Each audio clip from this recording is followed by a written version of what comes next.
மாலினி இருந்தனர். அதாவது சரண் சேலைக்கு முன்னால கிட்ட அவள் ரொம்ப நிறைய ஒரு சூக்மமான விஷயங்களை தெரிவிக்கின்ற அதுல அதையும் நல்லா டெவலப் பண்ணி சொல்லக்கூடிய ஆண்டாள் கொடுத்தது முக்கியமானவர். திருக்கமல பாதம் ஆறாத அழகம் முதல் திருக்கமல பாதம் அப்படிங்கிற தலைப்புல வியாக்கியானத்துல இருக்கு.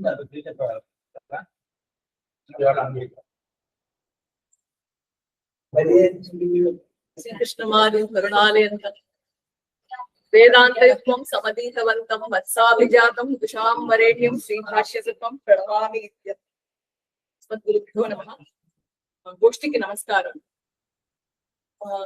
ஆறாத அழகமுதம் திருக்கமல பாதம் அப்படிங்கிற தலைப்புல இன்னைக்கு அடியேன் விஞ்ஞாபிக்க போறேன்.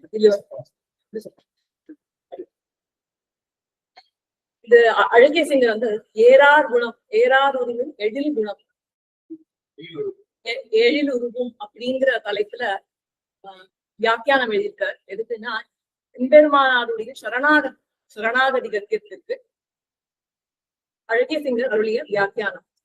அதுல 3வது வால்யூம்ல ஆறாத அழகமுதம்னு அமலநாதிபிரான பாசுரங்களுக்கு அழகிய சிங்கர் வியாக்கியானம் கொடுத்திருக்கார். அருளி செயல் பாசுரங்கள் மூலமா அத இங்க அடியேன் பேசின்ற வரைக்கும் இந்த சுவாமியோட காலக்ஷேபத்துல பேசின்ற விஷயங்களை இங்க விண்ணப்பிக்கிறேன். யதாமதி பருக பருக திகட்டாத அமுதம், ஆறாத அழகமுதம். இது எம்பெருமானின் திவ்ய திருமேனியின் அழகு.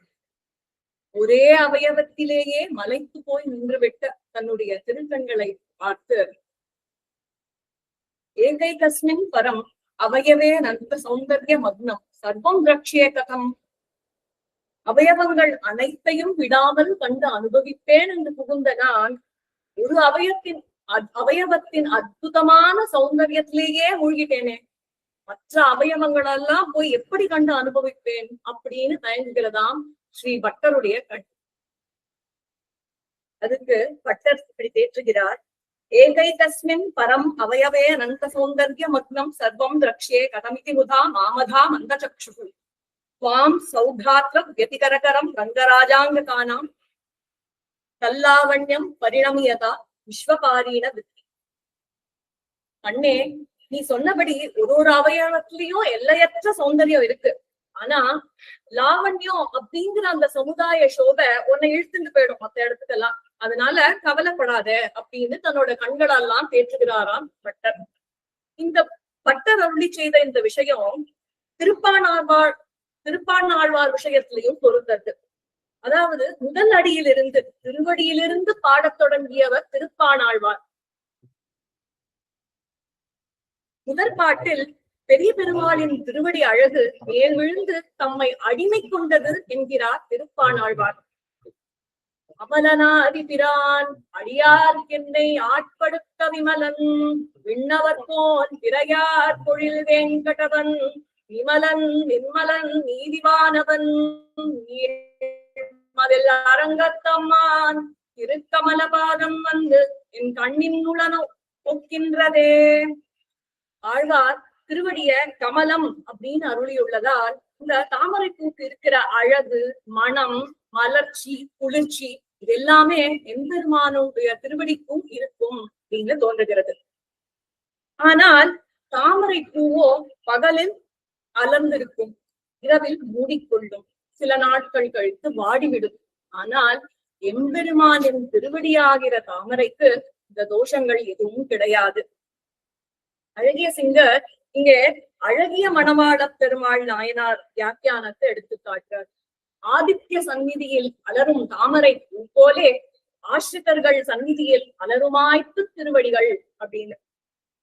அதாவது தாமரை பூவோ சூரியனை கண்டால் மலரும், ஆனால் திருவடியாகிற இந்த தாமரை தம்மை ஆசிரியித்த அடியார்களை கண்டபோது மலரும். திருப்பாணாழ்வார் சிறந்த பக்தர் ஆனபடியால் இவரை கண்டபோதே எம்பெருமானின் திருவடியாகிற தாமரை பூ மலர்ந்ததால் திருக்கமலபாதம் என்கிறார். திருக்கமலபாதம் என் கண்ணினுள்ளன ஒக்கின்றன போக்கின்றதே அப்படிங்கிற என் கண்ணுக்குள்ளேயே இருக்கும்படி போலாயிற்று. எம்பெருமான் திருவடியே நான் இருக்கும் இடம் தேடி வந்து என் கண்ணினுள் இருக்கின்றன அப்படின்னு ஏற்படுறது. இங்க எப்பொழுதுமே இடைவிடாது தர்சனம் பண்ணிட்டு இருக்கிற நித்திய சூரியர்களுக்கு இலக்கான திருவடி நித்திய சம்சாரியாய் இருக்க இதுவரை காணாது இருந்த என் கண்ணுக்கும் பெருமாளின் திருவடி இலக்கானதே அப்படின்னு வியக்கிறாராம் ஆழ்வார். சுவாமி தேசிகன் முனிவாகன போகம் அப்படிங்கிற வியாக்கியானத்துல இவ்விடத்தில் இந்த திருவடியை பற்றி காட்டிய விதம் மிகவும் அழகு. திருக்கமல பாதம் பாவனத்துவ போக்கியத்துவங்களாலே சுபாஸ்ரயங்களான திருவடிகள் திருவுக்கு லீலா கமலம் போலே இருக்கிற பாதம் என்னவுமாம் அப்படின்னு. பாவனத்துவம்னா பெருமாளுடைய திருவடி பாவனமா இருக்கு. ஆசிரியத்தவர்களுடைய தோஷங்களை போக்கி பரிசுத்தர்களாக செய்ய வல்லது. அதுக்கு உதாரணமா பார்த்தோம்னா அகல்யா எம்பெருமானுடைய திருவடி சம்பந்தம் ஏற்பட்டு அவள் பரிசுத்தையாகி பதிவிரதா கோஷ்டியுடன் முதலில் சேர்த்தது இந்த திருவடிதான். அடுத்ததா விபீஷணாழ்வான் தனக்கு முடிசூட்ட வந்த ராமனிடம் உன்னுடைய திருவடிகளே எனக்கு ஏற்ற கிரீடம், என் தலை மீது உன் திருவடிகளை வைத்தருள்வாய் அப்படிங்கிறான். ஸ்ரீமத் அழகிய சிங்கர் பெரிய தமிழ் பண்டிதர். இங்க கம்பனுடைய பாசுரத்தை எடுத்து காட்டுறார். விளைவினை அறியும் வென்றி வீடனர்க்கு என்றும் வீயா அளவரு பெருமை செல்வம் அளித்தனையாயின் ஐயா களவியல் அரக்கன் பின்னே தோன்றிய கடன்மை தீர இளையவர் கவித்த மௌலி என்னையும் கவித்தி அப்படின்னு. அதாவது களவியல் அரக்கன் பின்னே தோன்றிய கடன்மை தீர இளையவர் கவித்த மௌலி என்னையும் கவித்தி. இங்க இளையவர்க்கு அப்படிங்கிறான். அப்படின்னா பரதனை சொல்றான். பரதனுக்கு எந்த ஒரு திருவடியை கொடுத்து அவனுடைய தோஷத்தை போக்கினியோ நிவர்த்தி பண்ணினியோ வேறுபட்டதான அந்த திருவடிய எனக்கு கொடுத்து என்னுடைய தோஷத்தை நிவர்த்தி பண்ணு அப்படின்னு விபீஷணன் சொல்றான் பெருமாள் கிட்ட. சரி, பரதனிடத்தில் என்ன தோஷம்? உன் பின்னே தோன்றிய எந்த விதமான தோஷமும் இல்லாத பரதனுக்கு உன் திருவடியை கொடுத்தியே. ஆனா தோஷமுடைய ராவணன் பின் தோன்றிய தோஷமுடைய எனக்கு உன் திருவடியை கொடுக்க கூடாதா அப்படின்னு கேக்குறான். ஐயா, நான் யார்? களவியல் அரக்கன் பின்னே தோன்றியவன். பரதன் யார்? எல்லாரும் பழித்தப்போ சொன்னா கைகேயியுடைய புத்திரனான பரதன் தப்பு பண்ணலாம், ராமன் பின் வந்த பரதன் தப்பு பண்ண முடியுமா அப்படின்னு. எம்பிரான் பின் பிறந்தவர் பிழைப்பதோ இழைப்பு அப்படின்னு சொல்லிய பரதன். அந்த பரதனுக்கு எந்த விதமான பாவமுமே இல்லாத பரதனுக்கு, எந்த விதமான தோஷமுமே இல்லாத அந்த பரதனுக்கு உன் திருவடியை கொடுத்தியே. தோஷமுடைய ராவணனுக்கு தம்பியாக பிறந்து தோஷமுடைய எனக்கு உன் திருவடியை கொடுக்க வேண்டாமோ அப்படிங்கிறான். பெருமாள் விபீஷணன் சரணாகதி பண்ண வரச்சே என்ன சொல்றார்? குற்றமில்லாத விபீஷணனை ரட்சித்து என்ன பிரயோஜனம்? தோஷமுள்ள ராவணனை ரட்சிப்பதுதானே பிரயோஜனம் அப்படின்னு பெருமாள் சொல்றார் இல்லையா? அதை வச்சு விபீஷணன் கேட்கிறான் திருப்பி பெருமாள, குற்றமில்லாத பரதனை அனுகிரகம் பண்ணி என்ன பிரயோஜனம்? குற்றம் இருக்கிற எனக்கு உன் திருவடி கொடுத்தால் தானே பிரயோஜனம் அப்படின்னு. இதையே திருப்பாணாழ்வார் சாதிக்கிறார். குற்றமில்லாத லோகசாரங்க முனிக்கு சேத்தியமான உன் திருவடியை கொடுத்த நீ திருக்கமல பாதம் வந்து என் கண்ணினுள் ஒக்கின்றது என்று ஆழ்வார் இயக்கிறாராம். சரி, ராமனுக்கு பின் பிறந்த பரதனுக்கு தோஷம் கிடையாது. ஆனா பரதனுக்கு விஸ்வாபவாதம் உண்டாச்சு. பிரதிமா நாடகத்துல வாசன் 3 பழி சொல்றான். பிதுகு பிராண பரித்தியாகம், மாதுரைஸ்வர்ய லுப்ததா, பிராதுகு ஜேஷ்ட பிராதுகு பிரவாசம் த்ரீன் தோஷான் கோ விதாசியதி அப்படின்னு. சோ இந்த 3 தோஷம் பரதனுக்கு இருக்கு. அது இத ஒட்டி சுவாமி தேசிகனுடைய ஸ்லோகம். பரதஸ்யேவ மமாபி பிரசமித விஸ்வாப துர்ஜாதா சேஷேவ சிரசி நித்யம் விகரதி ரகுவீர பாதுகே பவதி. எப்படி பரதனுடைய சிரஸ்ல அமர்ந்து அவனுக்கு ஏற்பட்ட விஸ்வாபவாதத்தை போக்கினியோ அது போல என் தலையில் அமர்ந்து எனக்கு ஏற்படக்கூடிய விஸ்வாபவாதத்தை நீதான் தடுக்கணும் அப்படின்னு பாதுகைய வேண்டுகிறார். சோ இது கம்பனின் கருத்தை ஒட்டிய சுவாமி தேசிகனின் பாதுகா சகஸ்ர ஸ்லோகம். உன் திருவடியை தொழுது பரதனுடைய பழியை தீர்த்து, அதாவது லோகாபவாதத்தை தடுத்த, நீ நீக்கின. அதே போல நானும் சரியான சமயத்துல என்னோட அண்ணாவை விட்டுட்டு வந்துட்டேன், எதிரியோட பட்சத்துல வந்து சேர்ந்துட்டேன். இது எவ்வளவு பெரிய நம்பிக்கை துரோகம். அதனால உன் திருவடியினால் என்னுடைய விஸ்வாபவாதத்தை நீ நிவர்த்தி பண்ணணும்னு பிரார்த்திக்கிறான். உன் திருவடிதான் என் பழியை போக்க வல்லது, அளவற்ற செல்வத்தை கொடுக்க வல்லது அப்படின்னு விபீஷணன் சொன்னான். இதையே ஆளவந்தார் தனம் மதியம் தவபாத பங்கஜம் அப்படின்னு சொல்றாரு. அதாவது எப்படி ஒரு கஞ்சனுக்கு பணம் போக்கியமோ, கிருபணனான எனக்கு உன்னுடைய பாத பங்கஜம்ங்கிற தனம் பகுபோக்கியம் அப்படின்னு சொல்றாரு.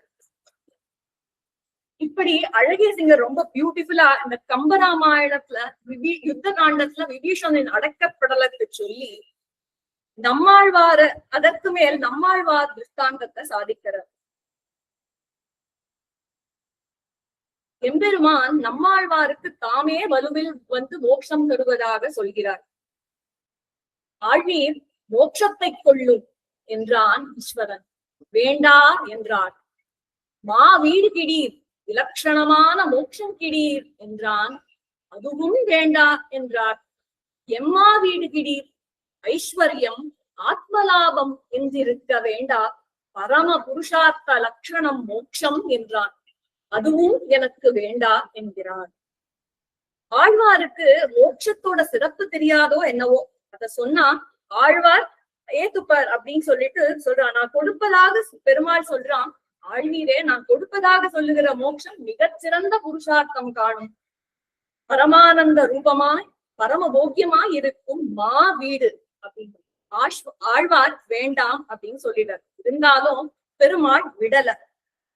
அதன் சிறப்பை எடுத்து காட்டி சாதாரணமான வீடு அன்று, அது மா வீடு, எம்மா வீடு, எல்லா வகையிலும் சிறந்த மோட்சம் அப்படின்னு சொல்லி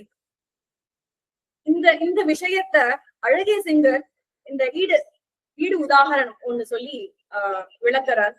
பால் கசக்கும் புளிக்கும் என்பாரை திருத்தலாம், அதுதான் தித்தித்தாலும் வேண்டாம் என்பாரை திருத்தலாவதே அப்படின்னு. பால் கசக்கும் புளிக்கும் அப்படின்னு சொல்றவார்கிட்ட பாலோட சிறப்பு இது திதிப்பா இருக்கும் சிறப்பா இருக்கும் அப்படின்னு சொல்லி சாப்பிட வைக்கலாம். ஆனா அது தித்திக்கும்னு எனக்கு தெரியும், இருந்தாலும் எனக்கு வேண்டாம் அப்படிங்கிற வரை என்ன சொல்லி நம்ம திருத்த முடியும் அப்படின்னு. ஆழ்வாருக்கு மயர்வர மதிநலம் பெற்ற ஆழ்வாருக்கு தெரியாதா மோட்சம்னா சிறந்த புருஷார்த்தம்னு? இருந்தாலும் வேண்டாங்கிறார். பரமபோக்கியமான பரம புருஷார்த்தமான மோட்சத்தை விட பரம போக்கியமாய் உள்ளது எம்பெருமானின் திருவடி. அதான் எம்பெருமான் இங்க தர வந்தது என் வீடு, மா வீடு, எம்மா வீடு. ஆழ்வார் விரும்பியதோ செம்மா பாதப்பத்து.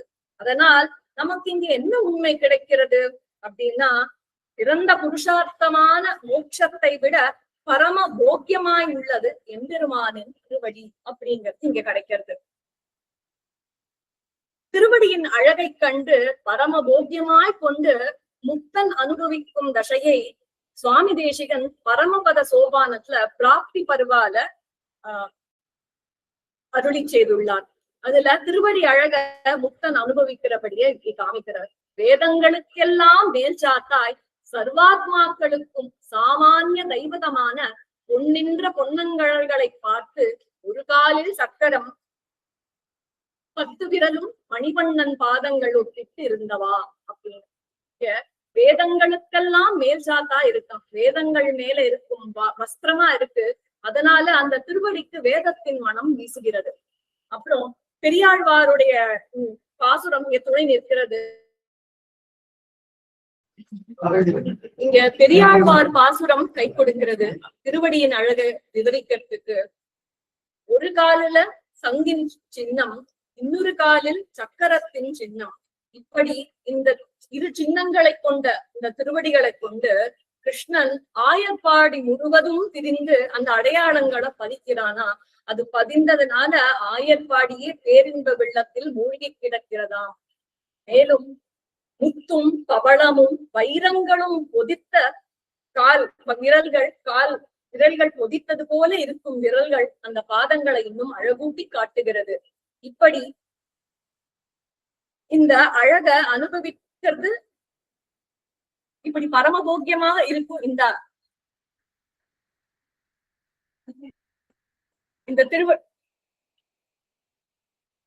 திருவடி அழக அவ்வளவு பௌபோக்கியமா நம்ம எல்லாருக்கும் இருக்கு.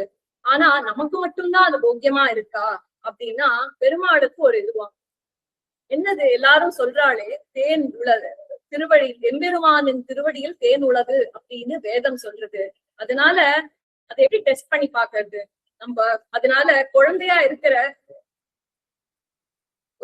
அந்த குழந்தையா இருக்கிறதுனால அதை அப்படியே நம்ம காலை சுவைத்து பார்க்கலாமே அப்படின்னு எண்ணி பேதை குழவி பிடித்து சுவைத்துண்ணும் பாதக்கமலங்கள் அப்படின்னு பெரியார்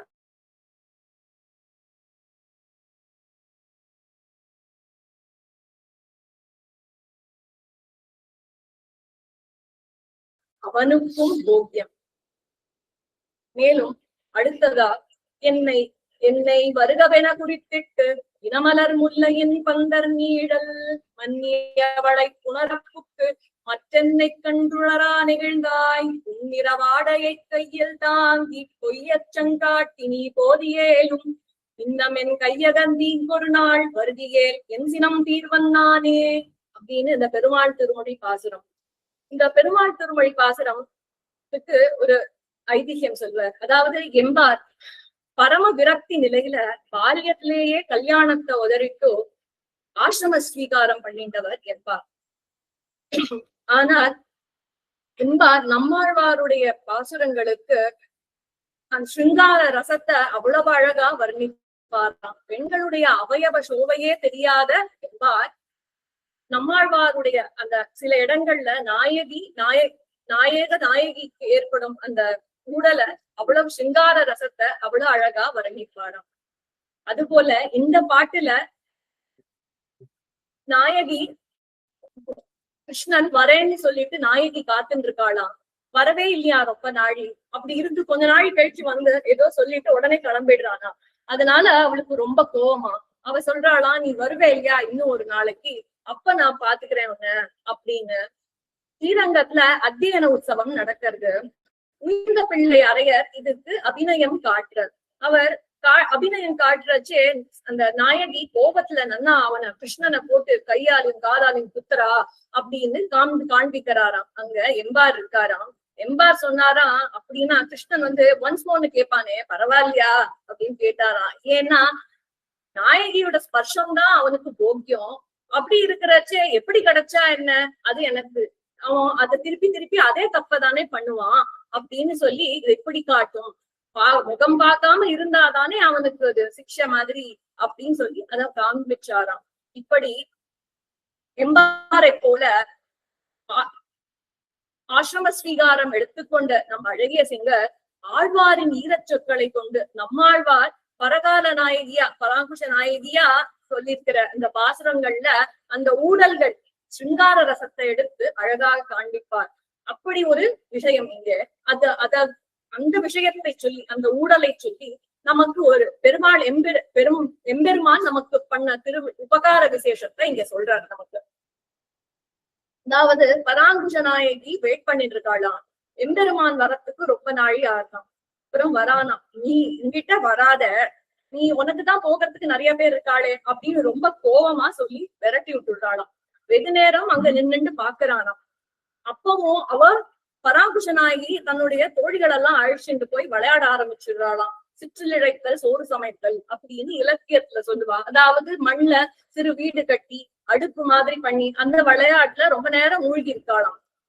இவ்வளவு நேரம் தான் அங்க நின்னு நம்மள கண்டுக்காம இப்படியே இருக்காளே அப்படின்னு கோவமா அவன் என்ன பண்றானா தன்னுடைய திருவடிய வச்சு அந்த இதை அழிச்சு விடுறானாம், அந்த சிற்றிலைய அதனால அவன் உடனே இதையே வியாஜமா வச்சுட்டு அவன்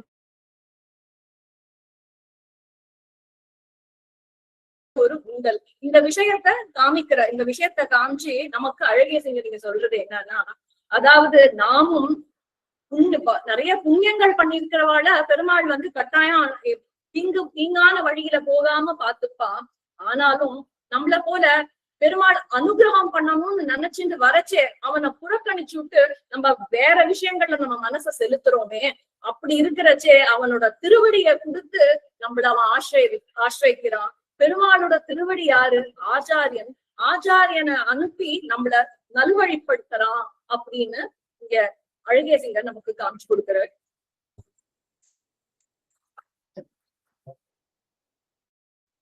அழகிய சிங்கர் இங்க நமக்கு பூர்வாச்சாரியர்கள் சூக்திகள் மூலமாகவும் இங்க காமிக்கிறார் நம் பெருமாளின் திருவடியோட விசேஷத்தை.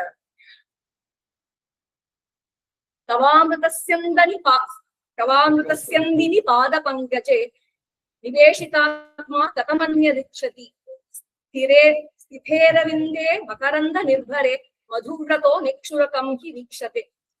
தாமரை பூவின் தேனை சுவைத்த வண்டு எருக்கம்பூல போய் உட்கார்ந்துக்குமா? அது போலதான் பெருமாளுடைய திருவடிய நம்மாழ்வார் சொல்ற தேனே மலரும் திருப்பாதம் அப்படின்னு. அப்படி எம்பெருமானின் திருவடி தேனை சுவைத்தனா நம்மளுடைய மனசு வேற எங்கேயாவது போக கிடக்குமா? அப்படி போச்சுன்னா அதுக்காக சொல்ற குலசேகர ஆழ்வார் சொல்ற கிருஷ்ணத்வதீய பதபங்கஜ பஞ்சராந்தம் அத்யைவமே விஷது மானச ராஜஹம்சா பிராண பிரயாண சமயே கபவாத பிக்கைஹி கண்டாவரோதன விதௌ ஸ்மரணம் குதஸ்தே. இங்க பாரு, என்னோட பிராணன் போகிற சமயத்துல என்னோட தொண்டையெல்லாம் அடைச்சுக்கும், உன்னோட ஸ்மரணம் எப்படி எனக்கு வரும்? அதனால கிருஷ்ணா நீ என்ன பண்ணு, உன்னோட திருவடி அப்படிங்கிற அந்த கூண்டுல என்னோட மனசான ராஜஹம்சத்தை போட்டு கூட்டி வச்சுடும். ஏன்னா அது இங்கேயும் அங்கேயும் பறந்துட்டே இருக்கும். அதனால எப்பவுமே உன் திருவடி நினைவாவே இருக்கும்படி எனக்கு அப்படின்னு சொல்றார். இதையே பேயாழ்வார் 3ஆம் திருவந்தாதியில காண்பிக்கிறார்.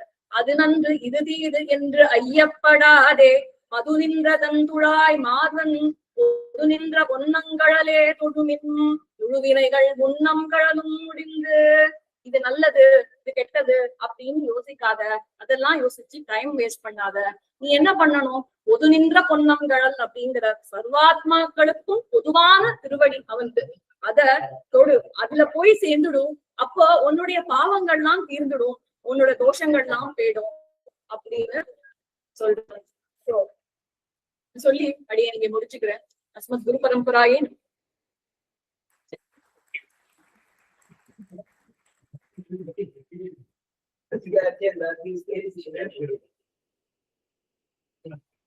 சம்மரைஸ் பண்றேன்.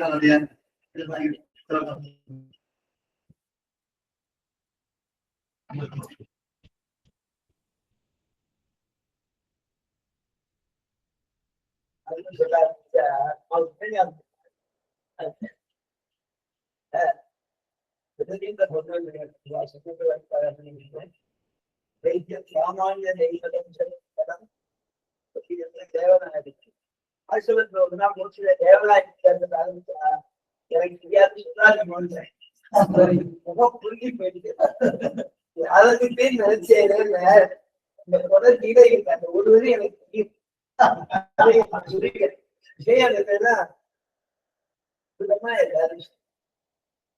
சீக்கிரம் மட்டும்தான் முடியல் தேவைப்படாது. அதாவது பேசும்படியான பேச்சு அதிக நிலத்துல இல்லை. அதனால ரொம்ப நன்னா இருக்குங்கிற ஒரே வார்த்தை கூட்டி சொன்னாலும் அதுதான் சுவாமிக்கு வேகமா சொல்லுவேன். சேதம் தமிழ் செய்தாங்க சேர்த்து அதுல கொண்டு வந்து இந்த சபை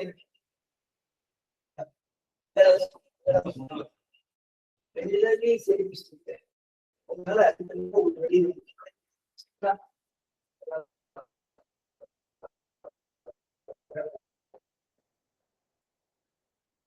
சினிமானுங்கிறதும் நடமாடும் சிலர்கள்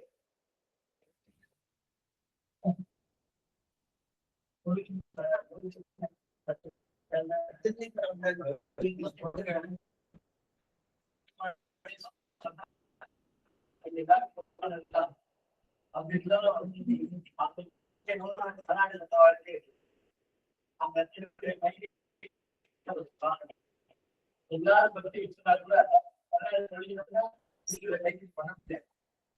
எல்லாருக்கும் புரியுதான் பொதுவான நிஜமான சுகமான மங்களகரமான அது எல்லாரும்